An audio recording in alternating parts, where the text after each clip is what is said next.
The rain began strong with thunder and high winds, but soon turned into a constant hammering on the car roof. Daniel Parker gripped the steering wheel so tightly that his fingers turned white. Beside him, Claire, his wife, stared at the wet road, where the headlights cut through the darkness like trembling blades. "Are you sure you want to do this today?" she asked, her voice low, almost swallowed by the sound of water. "The bank doesn't care if the house is haunted, Claire," he replied, not taking his eyes off the road. "It's all we have. Either we make it work here, or we lose everything." Hawthorne House appeared on the horizon like a shadow that had always been there, waiting only for someone to get close enough to notice it. It was an old wooden structure, darkened by time, 3 stories tall, with high, narrow windows that looked like deep eyes watching anyone who dared to cross the rusty gate. The trees around it leaned toward the house, as if something inside them were being pulled to that specific point in the world. The Parkers had moved in 3 days earlier, but nothing in that place seemed to accept their presence. The floorboards creaked differently when someone walked alone. The tap water always came out a little dark, as if passing through something that didn't want to be seen, and at night the wind didn't sound like wind. It sounded like breathing. That early morning, after another sleepless night, Daniel decided to go down to the basement to check the wiring, convinced that the electrical issues were just another flaw forgotten by the real estate agency. Claire stayed in the kitchen, staring at the stopped clock on the wall. The hands always pointed to 3:03, no matter how many times she tried to fix it. Upstairs, Megan, the couple's 8-year-old daughter, slept in an odd position, body curled, fingers clenched around the blanket. Since the first night in the house, she murmured in her sleep, broken phrases, some in English, others in languages she didn't know. Sometimes she simply opened her eyes in the darkness and stared at the ceiling, as if something were trapped between the wooden boards. The basement was a world apart. The smell of mold and wet earth felt stronger than it should have, as if the place were alive and rotting at the same time. Daniel lit the space with his phone's flashlight. There were old boxes covered in dust, broken furniture, a rusted metal crib pushed against the brick wall, and in a darker corner, almost swallowed by the shadows, a smaller wooden door, so low that someone would have to crouch to pass. He didn't remember seeing that door during the visit with the realtor. A persistent dripping echoed through the basement, even though no water was falling. It sounded like the ticking of an invisible clock, marking a time that didn't belong to that house. Something about that door seemed to pull him, like an inverted magnet that didn't push, but sucked. Upstairs in the kitchen, Claire felt a shiver crawl up her neck. The light flickered twice. The dead wall clock moved its minute hand by itself, advancing until it pointed to 3:03. Again. The house seemed to adjust its breathing, as if it had just realized there were finally enough people to begin. At that exact minute, Daniel placed his hand on the basement door handle, and Megan, on the 3rd floor, opened her eyes at the same time, staring into the darkness of her room, absolutely certain she was no longer alone in there. The door handle was cold, almost damp, as if someone had just held it before Daniel. When he twisted it, the sound echoed strangely through the basement, not the metallic squeak he expected, but something closer to a sigh, an uncomfortable relief, like something that had waited far too long to be freed. The door opened just a few centimeters, enough to release a blast of cold air, colder than any other part of the house. Daniel pointed his flashlight inside. There were narrow steps descending even deeper. The wood was darkened, and scratch marks lined the brick wall, as if fingernails had been dragged there, from the inside out. "You have got to be kidding me," he muttered. He went down 2 steps. The air grew heavy, dense, hard to breathe. The dripping that once sounded distant now seemed to come from everywhere at once, as if the walls cried. Something inside him told him to go back, close the door, pretend he had never seen it. But the voice of the bank manager, the debt, the overdue bills, everything weighed on him like a chain. He needed to understand what that house hid. On the 3rd step, his phone light shut off. Damn. He hit the phone a few times. Nothing. Then he heard it. First, a dragging of fabric, as if someone slid a long dress across the floor. Then, a whisper. A whisper so thin that only through instinct did he know it wasn't human language. Words flowed without pauses, like a reversed prayer murmured between invisible teeth. Daniel froze. A sweet, nauseating smell filled the space. It wasn't mold, it wasn't dust. It was something rotten but strange, like flowers left to decompose inside a sealed coffin. Upstairs in the kitchen, Claire heard the crack of wood and the distant sound of something falling. She called, "Daniel, you okay down there?" Silence. The wall clock moved its hands again to 3:03, even though it had marked a different time seconds before. Claire grabbed her phone, trying to call her husband, but there was no signal. Static began pouring from the turned-off TV. The dark screen briefly revealed something distorted, a tall silhouette standing behind her in the reflection of the glass. She turned, heart racing. Nothing. Meanwhile, on the third floor, Megan sat up in bed. There was someone in the room. She could feel it, a weight in the air, like when an adult enters quietly and just stands there watching. Her eyes adjusted to the darkness, and she noticed a figure beside the wardrobe. Tall, too thin, its face covered by a dark veil that trembled slowly, as if submerged in water. "Are you the mother of the house?" Megan asked, in a thin voice. The figure didn't answer. It only tilted its head slightly, as if studying the girl. When it stepped forward, the sound of bones cracking filled the room, as if the body itself were an ancient structure about to collapse. Megan tried to scream. Nothing came out. In the basement, Daniel heard something climbing the steps behind him. It wasn't fast. It was methodical. 1 step, 2, 3, as if someone were climbing upward, inverted, from darkness toward the little light coming from the door crack. A cold breath grazed the back of Daniel's neck. In pure desperation, he ran up the stairs, slamming into the door, which shut on its own with a bang. When he looked down at the dusty floor, he saw something written where nothing had been before. "Welcome back." The letters looked as if drawn by fingers that were not there. Upstairs, Megan finally found her voice to scream, and the house, satisfied, inhaled deeply for the first time in decades. 2 days later, Hawthorne House was no longer just strange. It was unbearable. Pictures fell by themselves. Doors slammed at 3:03 a.m., always the same time. Megan woke with bruises on her wrists, as if someone held her during sleep. Daniel tried to rationalize, but even he felt the house reacted to thoughts, to faith, to fear. Claire was the one who decided. She called for help. She found the name almost by accident on a dark paranormal internet forum. Ethan and Laura Grayson, independent investigators and demonologists. Their website looked old, with grainy photos of houses, abandoned churches, burned rooms. But what caught Claire's attention was a highlighted sentence. "Not every house is haunted. Some are the tomb of something that was never human." When Ethan and Laura arrived, the sky seemed lower over the property. He, in a worn suit and attentive eyes. She, carrying a leather folder and a suitcase full of equipment. There was a tiredness about them, as if they had seen enough to grow old on the inside. "How old is this house?" was Ethan's first question upon crossing the gate. "Over 100, Daniel answered. "They say it was built by a pastor, Isaiah Hawthorne." Laura froze with her hand still on the gate, exchanging a quick look with her husband. "Hawthorne," she murmured. "I've heard that name." They entered. The air inside the house was different, colder than outside. Megan clung to her mother, watching Laura place small recorders throughout the rooms, while Ethan examined the walls as if trying to see through them. In the main living room, behind a heavy bookshelf, Laura found a compartment, a kind of hidden altar. Inside were an old Bible, torn pages, many passages crossed out in dark ink. Beside it, a leather-bound notebook with the handwritten name, Isaiah Hawthorne. They opened the diary.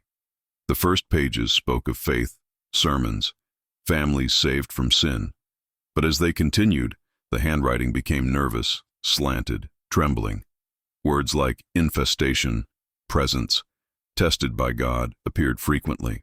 Isaiah described voices in the early morning, whispers coming from the earth. dreams of a veiled woman walking through the corridors at night.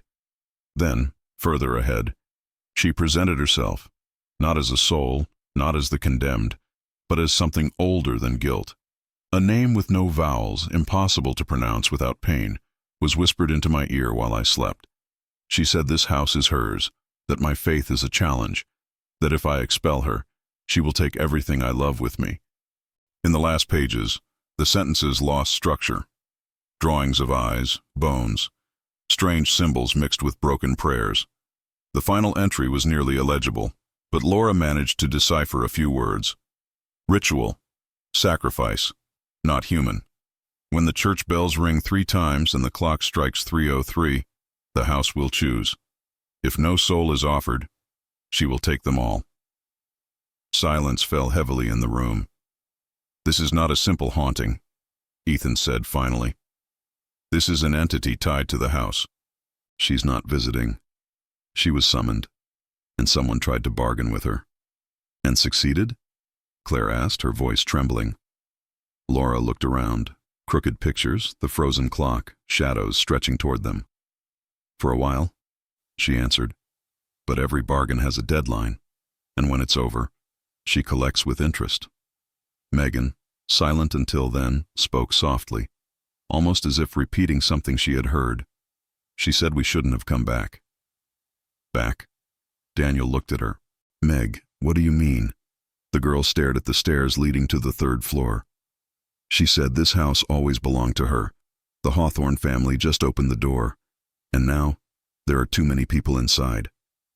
Ethan snapped the diary shut, the sound echoing through the room. It's not just a curse on the house, he said. It's an old contract. And every time someone moves in, something in that contract renews itself. From upstairs down the 3rd floor hallway, a low, hoarse laugh replied, as if it had heard every word. From that night on, Hawthorne House stopped hiding. What once were whispers turned into voices. Shadows became shapes. Megan stopped sleeping. Daniel felt sharp chest pains, as if invisible hands squeezed his heart from time to time, always at 3:03. Claire had such vivid dreams that she woke with the taste of soil in her mouth, as if she had been buried alive every time she closed her eyes.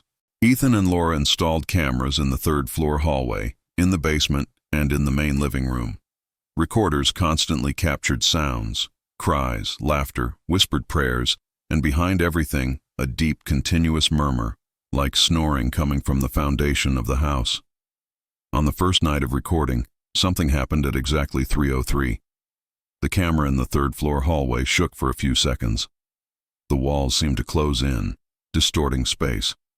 The bulb flickered, and for an instant, the hallway was completely dark.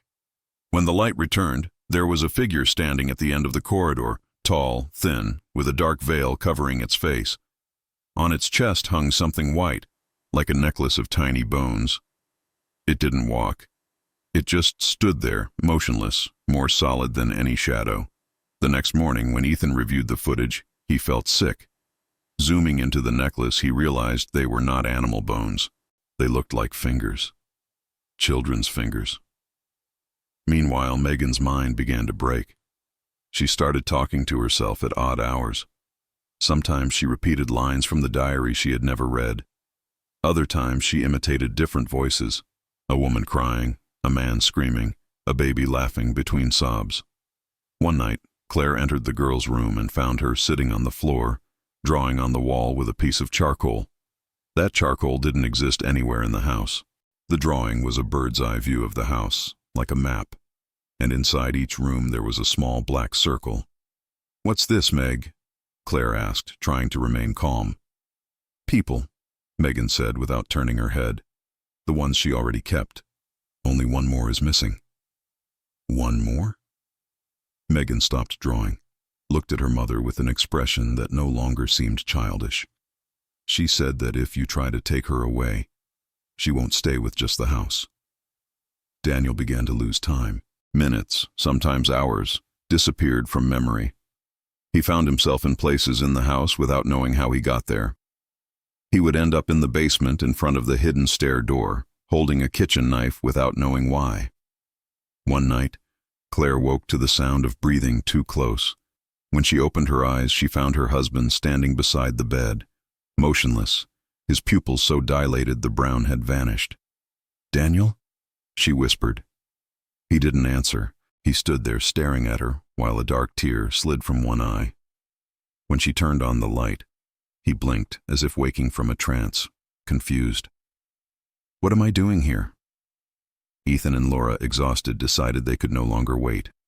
If the entity was tied to a pact, they needed to try to break it. They discovered in Old Town documents that Isaiah Hawthorne had performed rituals in the basement, using the bell from the small chapel that once stood nearby. That bell had been brought inside the house before the church was demolished. It was still there. They found the rusted bell in a locked second-floor room covered by a stained sheet. When Ethan uncovered it, a sharp sound cut through the air, as if the metal screamed in pain. At the moment he touched the bell, Megan began screaming upstairs. Her body arched as if thrown against the ceiling. The house reacted to every attempt at liberation like a wounded animal. By the end of that day, two things were clear. The presence was not only tied to the structure of the house, it had already begun feeding on the family. And something in that process was irreversible. Laura found an old newspaper clipping hidden at the bottom of Isaiah's diary. It spoke of a tragic case at Hawthorne House. A whole family, decades earlier, found dead in the basement, positioned strangely, as if praying with their backs to the altar. The newspaper mentioned one disturbing detail. Every clock in the house, even broken ones, marked the same time at the moment of death. 3:03. "It's not just a curse," Laura whispered, her hand trembling with the clipping. "It's a cycle." And the next time the cycle completed, something hinted no one would leave that house alive. On the night of the confrontation, the rain returned. It was a storm like the night the family first stepped onto the property, but now the sound didn't come only from outside. It seemed to rain inside the walls, in the beams, beneath the floor. The house moaned like a feverish body. Ethan prepared the basement for the ritual. The hidden steps descending deeper into the house were surrounded with a circle of salt and candles. The old chapel bell was placed at the center, next to Isaiah's Bible and diary. Laura, beside him, held a small crucifix, her knuckles white. "We can't promise this will expel her completely," she had told Daniel and Claire before going down. "But if we break the bond with the original pact, you may still have a chance." "And if it doesn't break?" Daniel asked. Ethan didn't answer. The silence was crueler than any word. Megan stayed upstairs with her mother, but the girl was no longer the same. Her eyes looked darker, her skin paler. Sometimes the corner of her mouth twitched into a smile that didn't belong to an 8-year-old child. When the living room clock struck 3 even without being connected to anything, the house began to change. The lights exploded one by one, leaving only the flickering glow of the candles in the basement. The walls seemed to stretch, the ceiling dropped a few inches, as if the house breathed harder. The dripping turned into a chorus of voices, a constant murmur. Ethan began reciting prayers, mixing Bible passages with Isaiah's annotations. Laura responded in unison, her voice firm despite the fear in her eyes. Upstairs, Megan got out of bed without moving a single muscle. She just slid. "Meg?" Claire called, feeling something wrong in the air. "Stay close to me, okay?"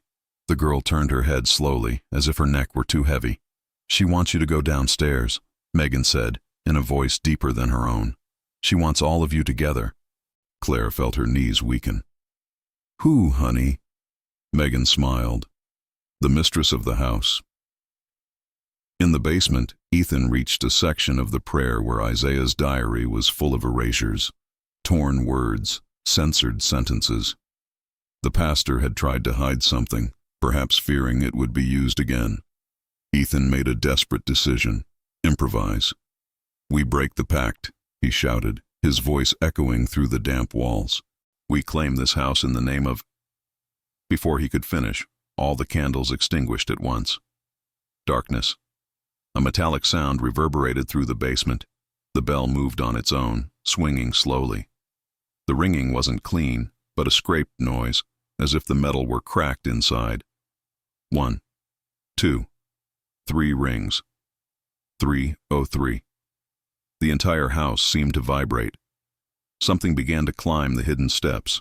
It wasn't a body, not as humans know it. It was thickness and darkness, weight and presence. Each candle, even extinguished, flickered as if trying to reignite, but only produced a faint red glow, enough to reveal a form at the base of the staircase. It first appeared as smoke, then fabric, finally flesh. A figure too tall to be human, thin to the point its bones looked ready to burst through the skin. A veil covering the face, held by a crown of rusty nails driven into the skull. The dress, old from a lost era, dragged on the floor, leaving a dark trail. She wasn't expelled, Laura breathed, her crucifix trembling. She was invited. The entity advanced, without moving its feet, just gliding across the floor.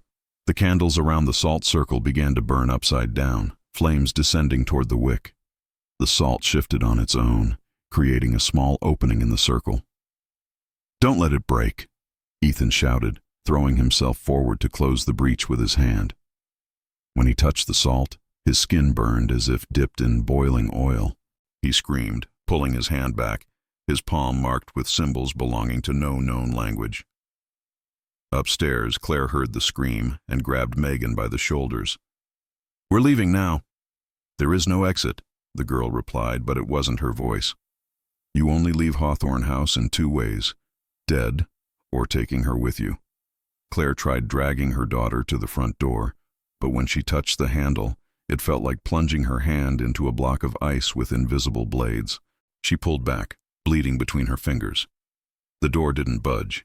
The entity in the basement lifted its head beneath the veil. Even without seeing its face, Ethan and Laura knew it watched them.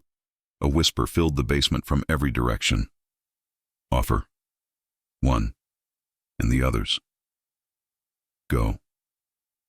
Laura understood. "She wants a sacrifice," she said, her voice breaking.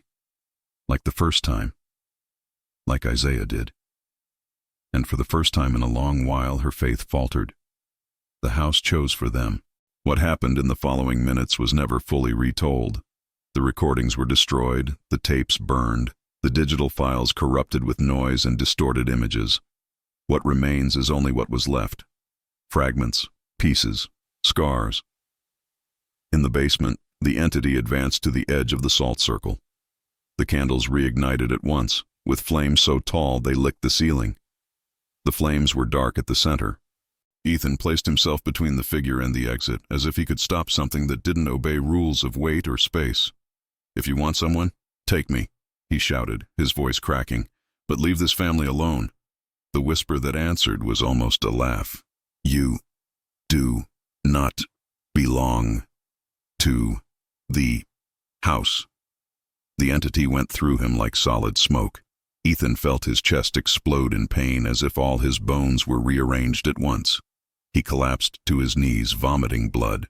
Laura ran to him, but upon touching him she felt a screaming absence, a void. No one remained inside. The body breathed, but the gaze was empty. The house had refused the sacrifice. Upstairs, Claire dragged Megan through the corridor as the walls began to narrow. The wallpaper tore on its own, revealing wood beneath filled with markings, scratches, numbers, dates, many 303 written in different styles, different hands. It looked as if every family who'd lived there tried to leave a message, a warning, a plea for help. Megan stopped resisting. Suddenly, she became too calm.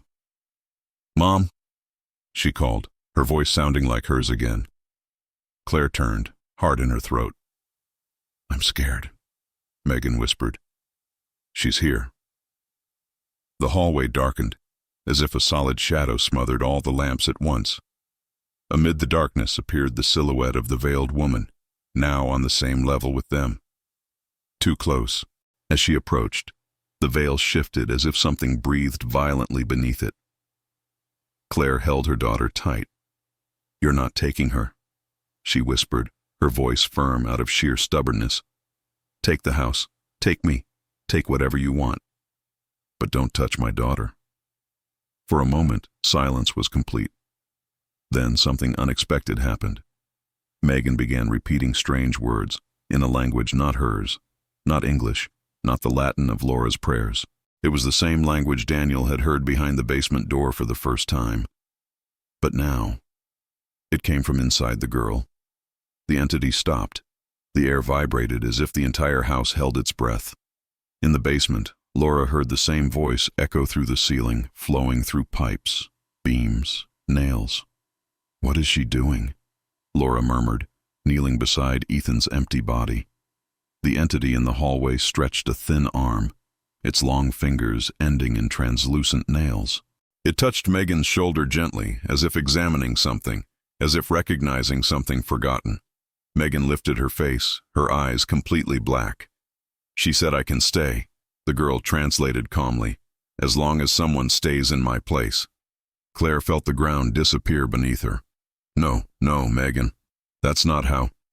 She wants what she always wanted," Megan continued. "A guardian. Someone to hold the door. To keep the pact while she feeds slowly." From the basement, the bell rang on its own. 3 times. 3:03. What happened next was never officially written down, but the rumors, those never stopped. They say that on that night the storm suddenly stopped over Hawthorne House, while continuing to fall heavily over all nearby farms. They say that when police arrived in the morning, they found the house strangely silent, the living room clock frozen at 3:03, and no signs of struggle. In the kitchen, there were 2 coffee cups still warm, as if someone had just stood up from the table. In the basement, they found only the cracked bell and a half-burned diary, with one last sentence written hastily in trembling letters. "She doesn't want to leave. She wants someone who won't run." The Parker family was officially declared missing. Ethan Grayson was found wandering the road, soaked, without documents, without memory, repeating only one sentence. "She's still inside. She just changed guardians." With time, the house was surrounded by rumors. Some say that if you park your car in front of Hawthorne House at 3:03 a.m.